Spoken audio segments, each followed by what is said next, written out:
Hey, it's Scott Petrak with another episode of the Brown Zone Coverage Podcast. The Browns opened the preseason Saturday night. Mike Hall Jr. was arrested Tuesday. Jeremiah Owusu-Koramoah signed a contract extension Wednesday, and the Browns opened joint practices with the Minnesota Vikings. Oh yeah, there's a stadium update too. Here to discuss everything, as always, is Dave Chudowsky of Go, the WKYC Morning News. What's going on, Chud? What's up, Scott? I was wondering how you were going to do the intro. Yeah. Oh, yeah. Oh, yeah. And that's Yeah, going on too. yeah. I mean, what a week for our Brownies, huh? Yeah, there's something every day, man. I mean, and even the quote unquote off days, right? Sunday was kind of an off day, and there was the county sends that letter about the stadium. Tuesday was a quote unquote off day, and we get the Mike Hall Jr. arrest. So yeah, it's been busy. Yeah. Let's start with the Mike Hall Jr. arrest and just get that out of the way. As we've noted many times on this podcast, they typically do much better when they're drama free, it seems like. And obviously Berea is a place where there's always been a lot of drama. Kind of a bummer to see this happen for multiple reasons. I mean, obviously, without getting into it, you hate to see something like this happen in life.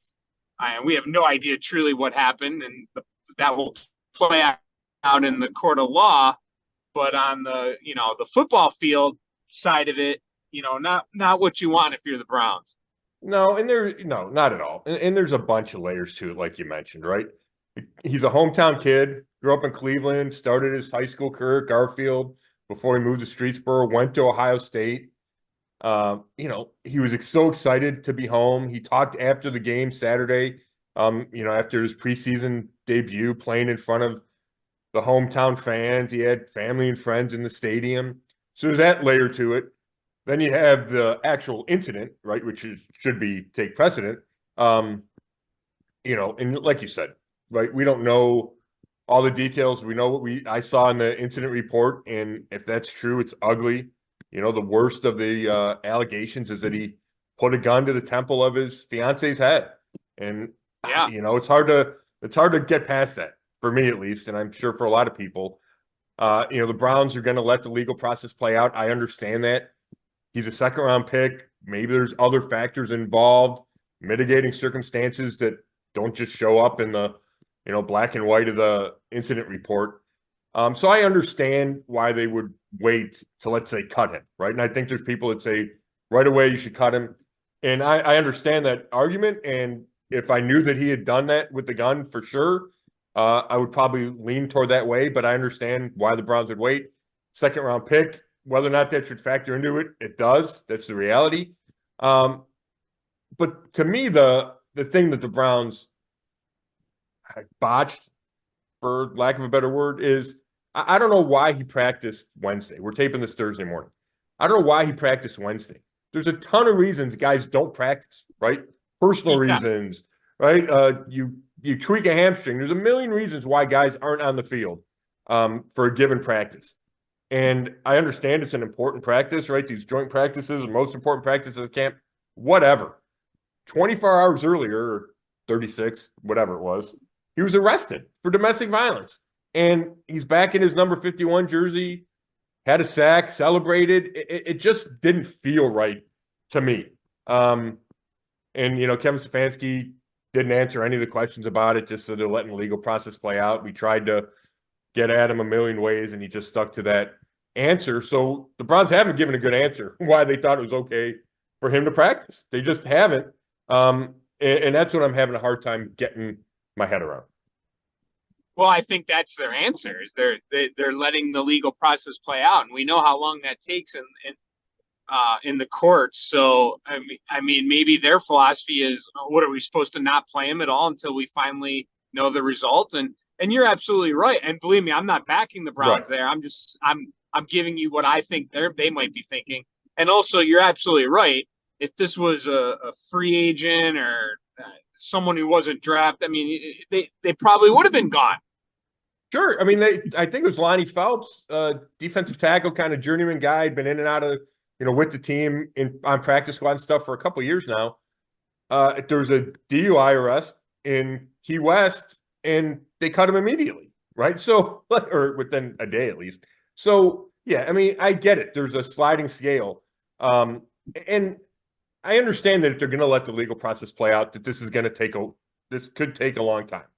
And there's no rush on their part to judgment or rush to make a snap move. And all of a sudden they cut him, and then 2 weeks later it gets cleared, and now he's a free agent, right? Like, I understand the football aspect of it. I just don't. I just think you could have gone without practicing him yesterday. I think that's kind of the least of it. To me, it would send some kind of message that you understand the gravity of this situation. And I think Kevin Stefanski does. I think Andrew Berry does, right? Like, and maybe I'm just being naive to the football part of this, but I just think you sit him down for a day at least, right? Like, I mean, he got arrested the day before. Like, Yeah. let the situation calm down. Let him think about it or something, and not act like business as usual. And I'm sure there were conversations behind the scenes, but that's how it looked yesterday. He's in walkthroughs, he's in meetings, he's wearing his jersey, he's at practice. It looked like business as usual, and that just didn't strike me right a day after he was arrested for domestic violence. Yeah, Charged no with domestic question. violence. Yeah, no question. The NFL is big business, but I mean, in life, yeah, I mean, I think you're right, and it's something that no question. I think they're taking some heat for, no doubt. Yeah. I've seen that, and I think what's a shame about all this too is, I mean, Scott, I was kind of excited to talk about his performance or what you thought about him in the game against the Packers, because that's a game there's not really a lot to talk about, and that was one of the things that I thought we could talk about. Yeah, right. I hear you. And that obviously goes to the back burner, and who knows if it'll be relevant.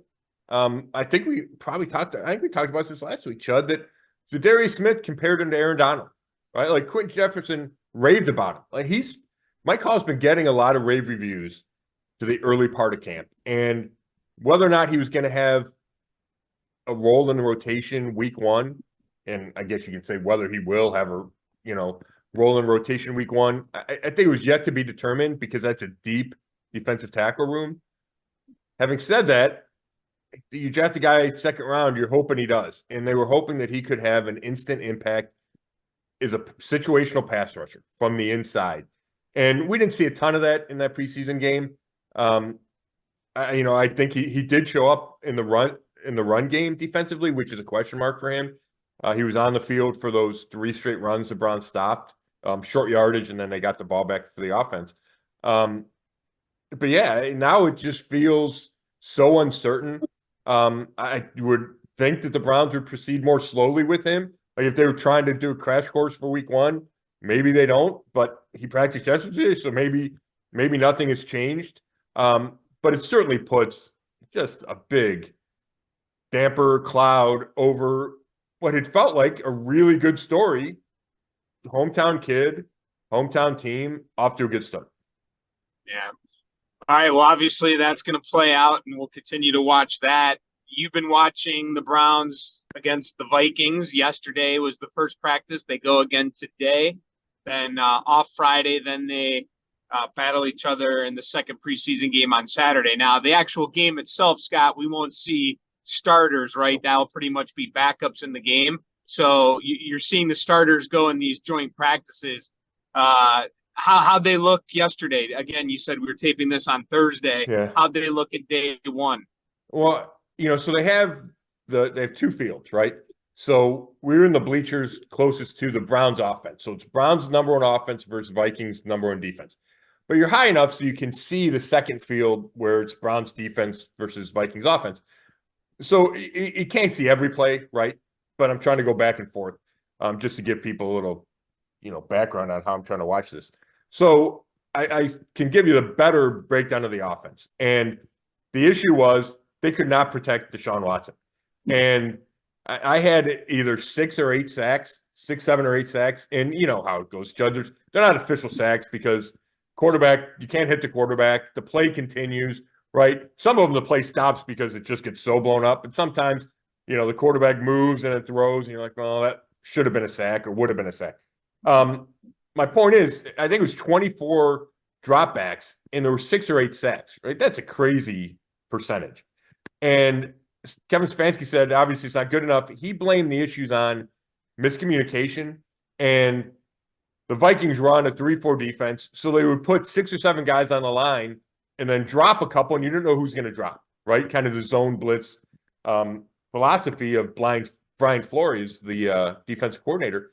And the Browns just struggled to identify who was coming. Like a rusher would come free up the middle, guy would come off the edge. I'm sure there were some physical breakdowns too, but Stefanski says mostly a miscommunication thing. And, the good part of that is, theoretically you can fix that, right? They get another chance today against the same defense. Maybe they'll be better. But it was alarming, and it makes it hard for Watson, right? And you look at that line, and they're missing Jed Wills at left tackle. And I think that is a loss. And, he's expected back by week 1. We haven't seen him practice yet, so that's still a question mark. I know a lot of people are down on Jed Wills. I'm higher than most people. We've established that on this podcast. But they got James Hudson, the third, playing left tackle, and then they sub him out. So it's not always, which means they get questions about him even. So, so that's an issue. But the other 4 guys are Joe Bitonio, Ethan Posick, Wyatt Teller, and DeJuan Jones, right? Like, those guys are considered a strength of this team. So you would think that they're able to figure it out. You would think that this would not be a long-term issue. But yesterday, it stood out. After that, when Watson had time, he made some good throws, right? And he's been up and down throughout camp. We've talked about that. I thought he made some good throws when he had time. It wasn't always perfect. Obviously, there's some bad throws. He held the ball too long one time. But it was just tough to get a good gauge of the offense because the protection was so bad. And defensively, it felt like the Browns did better. Miles Harden, the 7th-round rookie corner, he continues to show up, Chud. And I don't know if he's cemented a roster spot yet for the regular season because there's a lot of good corners there, but it feels like he's well down that road. He had an interception. He had another breakup. He had what I couldn't tell if it's an interception or just a breakup. The ball kind of popped up in the air, and the Vikings receiver stayed down. He was hurt. The point is he's making plays. I saw Myles Garrett in the backfield repeatedly, which is nothing new. Right, so I thought their defense wasn't perfect. Justin Jefferson had a long completion. Right, they're going to make plays. The Vikings have some playmakers over there, especially Justin Jefferson. But I thought the defense did well, and I thought the offense needs to figure out the protection. How important are these joint practices, Scott, leading up to this preseason game? Just the whole shebang of the whole week. Yeah, I hate to overblow anything, right, Chud? And it's practice, and they're out there for an hour and a half. But these are important practices, and I think anybody on the Browns, probably anybody on the Vikings, would tell you the same. They're the most important practices of training camp, and probably even supersede preseason, especially for your starters, right? Because Stefanski said Deshaun Watson's going to start. The plan is for him to start against the Seahawks in the preseason finale, August 24th. But, I mean, what's he going to play? 15 snaps, 20 snaps, right? Probably not. Even if he plays a half, you're looking at 30 snaps at the most. But we're out there yesterday, and he's getting, I said 24 dropbacks, right? And that doesn't include the one-on-ones. That doesn't include the 7-on-7s. And that's just the starting offense, right? So it's a lot of concentrated work. Coaches in general, Kevin Stefanski specifically, like that you can control it, right? They did 3rd down situations. Today they'll do 2-minute. You can say this is what you want to work on, which you can't necessarily guarantee in a preseason game. So they're really valuable. I don't want to make them the end-all, be-all, but I think they're a great gauge for where your team is, whatever, halfway, 2/3 of the way through training camp, less than a month to week 1, you get a good sense of, okay, here we are. And I think, you come out of it and you say, okay, protection is something we have to work on, whether it's communication or physically, whatever. That's one thing we have to work on. Number 2, we have to work on this. It gives you a priority list. It kind of crystallizes that for the coaching staff. So you just mentioned Watson going to start that 3rd preseason game against Seattle. And we talked a lot about that last week, and I felt it was important to do that. And I'm pretty excited to hear that he is going to play in that game.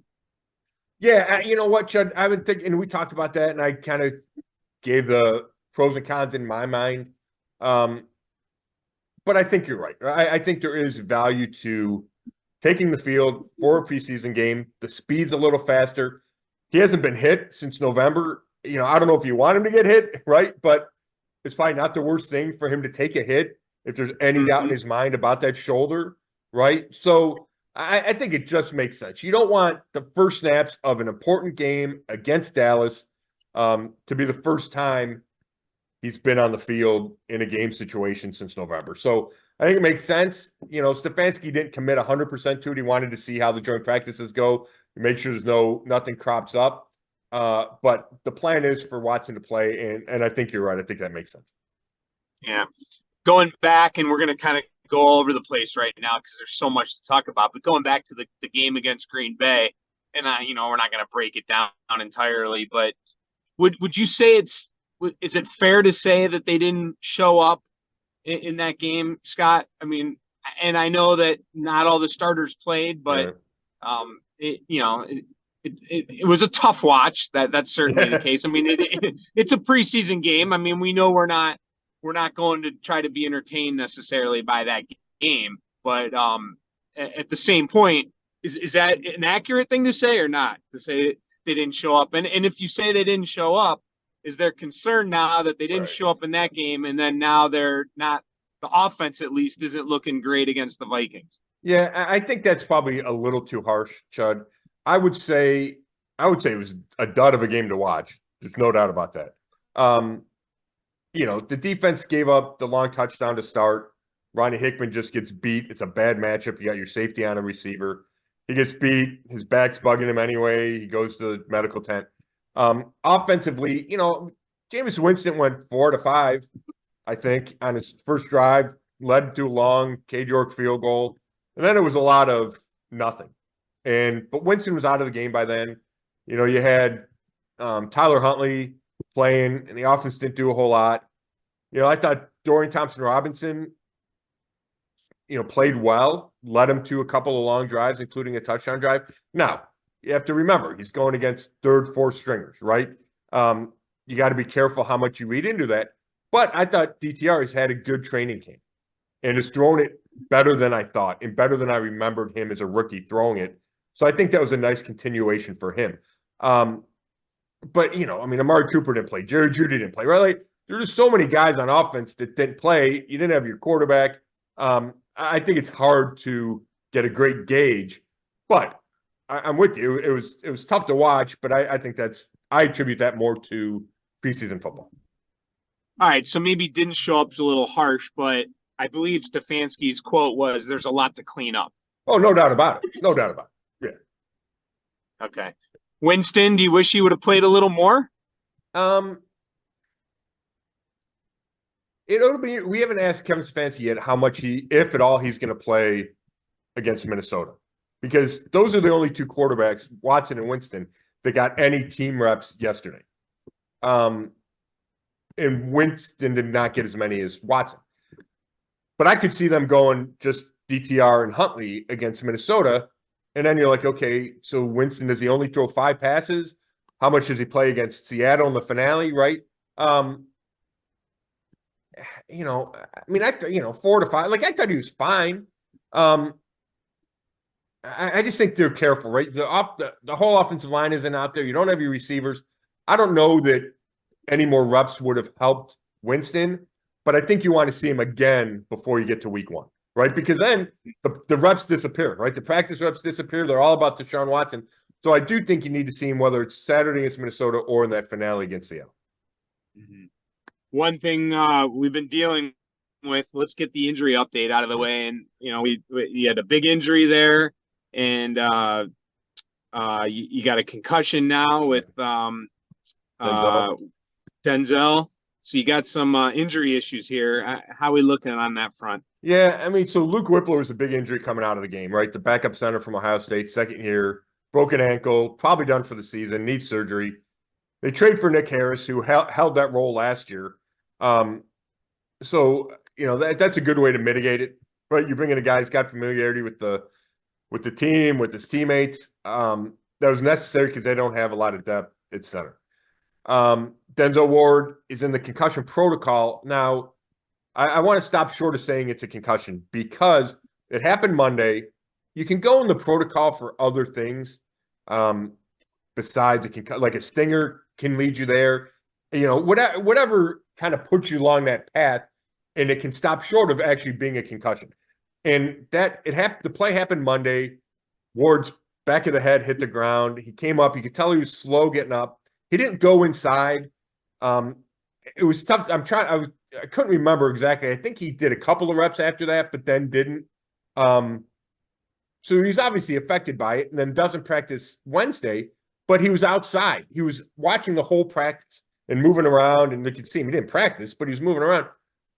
If that doesn't happen if you're like in the early stages of a concussion, right? The team leaves you inside. There's light sensitivity. So I think they might have gotten lucky with this. And it's always a concern with Denzel Ward because he has 4 documented concussions since he was drafted in 2018. So it's scary enough that he's in the protocol. I think there's a chance, like I said, we're taping this Wednesday morning. I think there's a chance he practices today. Maybe they're careful with him. Maybe he's still in the protocol and they don't. They just give him time to get better. But if it turns out that it was a concussion, is a concussion, it's scary. That would be 5. And he says he's done research in the offseason and that he's not concerned about it and he thinks he can just play fast and free. But to me, that's a scary number. As for the rest of the injuries, Jerry Jeudy was back in team drills. That's a good sign. Shelby Harris is back practicing. It feels like and there's a ton of guys out, right? It's too many for me to list. But it feels like besides Whippler, there hasn't been an injury where you say that guy's going to miss week 1 for sure, right? Whether it's even Conklin and Wills coming back, or Jordan Hicks, or Zadarius Smith, right? Guys that are on the sideline, you're seeing them walking around, you're seeing them watch practice. All of that, I think, are good signs. So I think there's a chance that they could be healthy by week 1, but you do want to see these guys get back and get on the field. Yeah, just to clarify, you mentioned Wednesday morning. It is indeed Thursday morning. Good call, Chuck. Good call, buddy. We don't want to go back a day, but maybe sometimes we do. Yeah. Now, have you guys talked with Nick Harris? Yes. Yeah. What's his frame? I mean, he leaves to go to Seattle. Gets traded back. What did he have to say? Yeah, I thought he was pretty honest. He said, "I'm just glad to have a job," and okay, he signed with Seattle. I think he felt good about that when he signs. He went to college in Washington. But then he was competing for a roster spot. So I think when the trade happens, you're like, okay, well, they didn't love me there. I mean, it's not like it was a huge trade. The Browns gave up a 6th-round pick and got back a 7th-rounder, right? So it felt like his roster status was a bit tenuous in Seattle, and I think it's probably more secure here. Not that he's guaranteed a roster spot, but I think there's a good chance for him to stick. So I think he's glad to have a job. I think he's glad to be in somewhere where people know him well. So, and he was really liked here. He's a good guy, positive in the locker room. So I think the team was glad to get him back too. Let's go on the positive side here, and a big contract for JOK. Yeah, 3 years, up to $39 million, 25 guaranteed. You could see it coming, right? Andrew Berry locks up his young guys. JOK's coming off a Pro Bowl, his first Pro Bowl appearance. He's a dedicated individual. He's a likable guy. He's a deep thinker, right? I mean, there's a lot to like about him. And to me, you have the Browns like to lock up their young talent. That makes sense. JOK had 20 tackles for loss last year. The thing might interest me the most about JOK as a player is the Browns don't value linebackers, right? How many times have we established that on this podcast, Chud? Right? Outside of JOK, before yesterday, when they signed the extension, it was guys like Anthony Walker, guys like Jordan Hicks, who you signed to 1 year or short-term deals, right? Those veteran guys. And then you draft guys late. Tony Fields. Got undrafted guys like Mohamed Diabate, right? They haven't invested resources in that, big-time resources in that position until JOK. They trade up to draft him out of Notre Dame in the second round. Then they give him this extension. So I think it shows a flexibility in the front office too. If there's, I don't want to call him a unicorn, but if there's an exception to the rule, a special player, and they feel JOK is like that because he has unbelievable athleticism, because he's a little bit of a hybrid safety, right, where he can cover. Then you bend your philosophies. And I think that makes sense in any walk of life. I think it makes sense for a football team. And JOK is that exception. And I think he's proved that. And he wants to be here. He says, honor the trust and the extension that the Browns gave him. And I talked to him at the Greenbrier at the beginning of training camp, and we talked contract. And he said, I always wanted to be drafted somewhere and stay somewhere. And I said, well, that's fine. I said, but now it's Cleveland. It's not this kind of murky 1 of 32 teams, right? It's Cleveland. Do you and why do you want to stay here? And he goes, yes, I want to stay here. I thought it was funny. I said, what do you like about Cleveland? He goes, they have good jazz clubs that I like. There's good vegan spots that I like. And he goes, good farmers markets. It's like, okay, fair enough, right? Like those would not be on my top 3 things, right, that I ever listed about why I would want to be in Cleveland. But he did. And then I thought this was funny. He said, he goes, I live kind of out in the country, and he couldn't come up with the Amish. And he goes, I live by some of the Amish. I was like, where do you live? He said he lived in North Ridgeville. I'm like, well, I don't think they have any Amish in North Ridgeville. But maybe they do, right? Maybe there are in his neighborhood. I don't know. But he said he could see horses like close to his house. I was like, okay. My point, I just thought that was funny. But my point is, he likes being here, right? He's a different cat, different dude. But I think he's well liked among his team. Well, we all know Clevelanders and Cleveland fans love the players that end up loving the city and want to be here. So that's great to hear. But it sounds like Brandon Ayuk didn't want to be here. It does, right? I mean, there's no resolution there yet. He hasn't re-signed with San Francisco. He hasn't been traded to Pittsburgh, right? Like that's been the latest rumblings. One of those 2 things is going to happen. But Cleveland has disappeared from all those conversations. And yeah, I have no doubt that the Browns were in those discussions, right? And I think Ayuk, the Browns were going to pay him. I think the Browns are going to give up what the Niners wanted, and for whatever reason, Ayuk didn't want to come here. Wanted to stay in San Francisco, go to Philly or go to Pittsburgh. I think he wanted to go to Washington too, but that fizzled pretty quick. So it's interesting, right? And until there's resolution, I don't want to rule it out, but it certainly feels like that ship sailed from a Browns perspective. Now it's about, okay, do you have to mend any of those fences with Amari Cooper?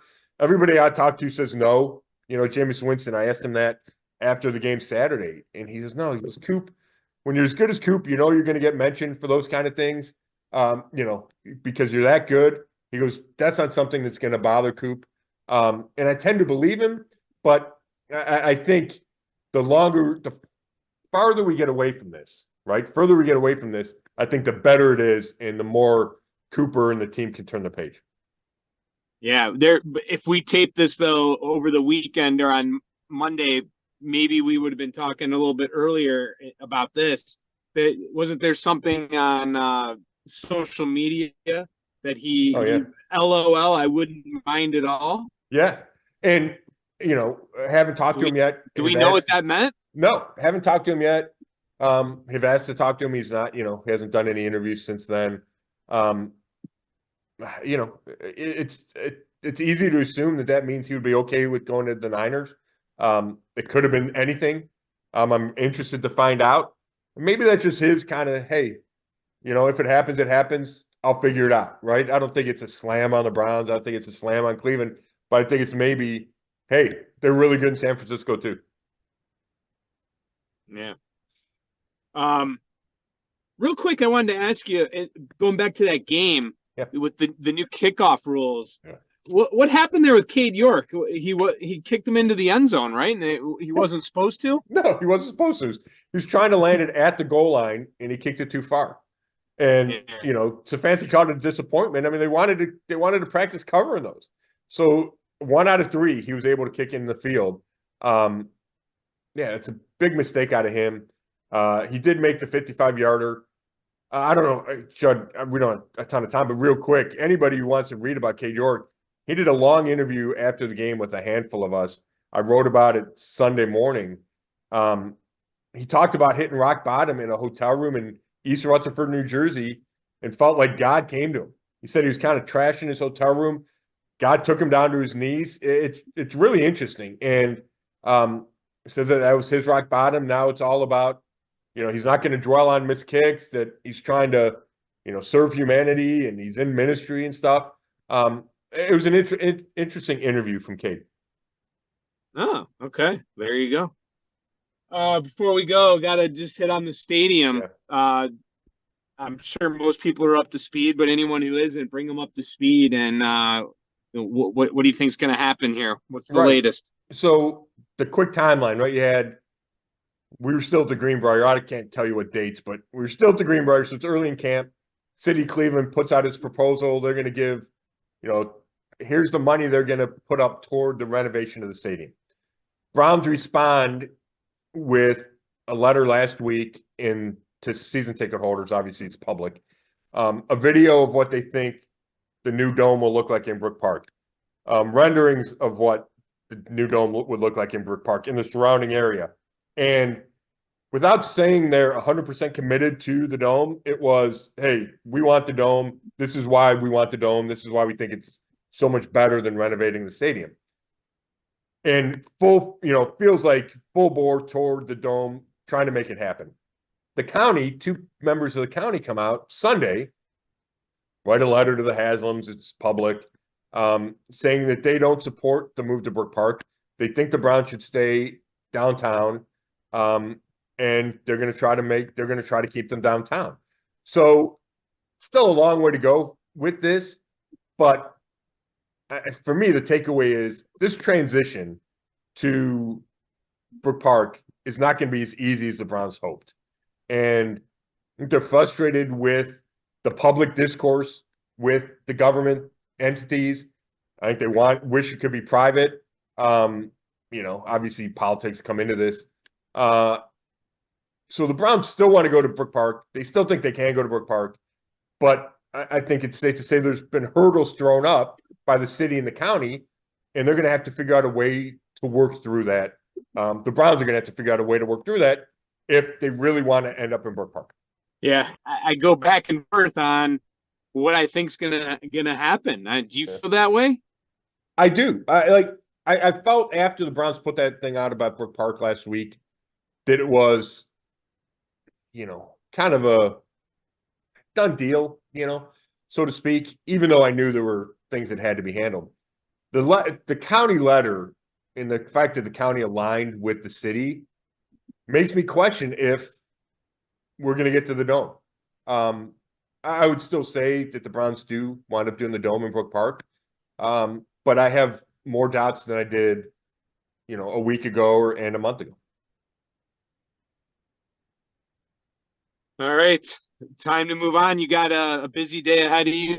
So, like we said, we're taping this Thursday morning. You're going to head out and watch the Browns and Vikings again here this afternoon. Unless you got anything else you want to throw out real quick, go enjoy your day in Berea, and we'll talk about today and the Vikings game on Saturday next week. Yeah, sounds good, Chud. I appreciate it. Yeah, headed out there. Deshaun Watson's going to talk this morning, so everybody can see what I wrote about that when we're done with, when this podcast gets up, and then write the stories in Berea today. So talk to Deshaun Watson, watch another joint practice. So thanks as always, Chud. I appreciate it. Thanks everybody for listening. This has been the latest episode of the Zone Coverage Podcast. You can read all my work at brownzone.com. Thanks a lot.